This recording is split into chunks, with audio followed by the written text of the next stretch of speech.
looking at what website your email is from. What domain is it from? It's also looking at what server is it from, what IP address of the server. Some IP addresses, and IP address is just the address, it's a set of numbers that your computer has on the internet.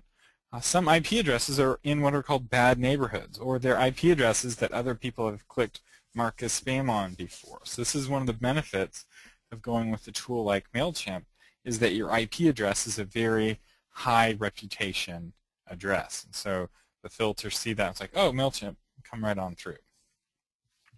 It also looks to see if the sender is in the address book. So have you ever had a website begging you to add them to your address book, and then you add their email address and it's no reply at company.com?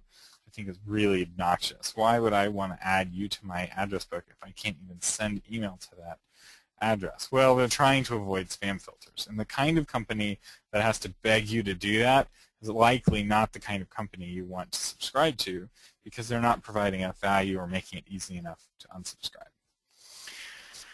All right. The other thing the spam filters look at is the inside of the letter. So if you pass, your email passes the outside of the letter examination, then it will look at the inside of the letter.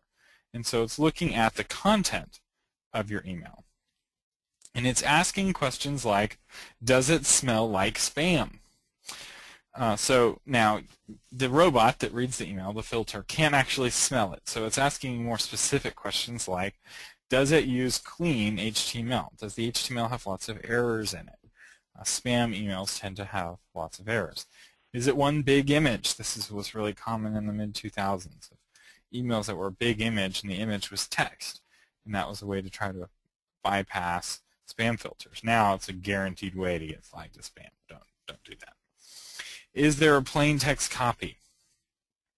Plain text copies of your email, something MailChimp does automatically, not only help you avoid the spam filter, it also makes your email more readable on mobile devices that don't support HTML email. So it's a double win. You always have a plain text copy. In fact, there's a school of thought, and Randy Ingermanson is in this school, where all email, the entire email is plain text. There's no design, there's no color, there's no photos. It's just text, like what you'd get from your grandma. That's the argument. You want your emails coming from you to look like emails coming from grandma because people open emails from grandma. I don't subscribe to that. I like putting images in my emails. I think they look more professional, and it makes it easier to track whether it was opened, whether it was the links were clicked on. But that is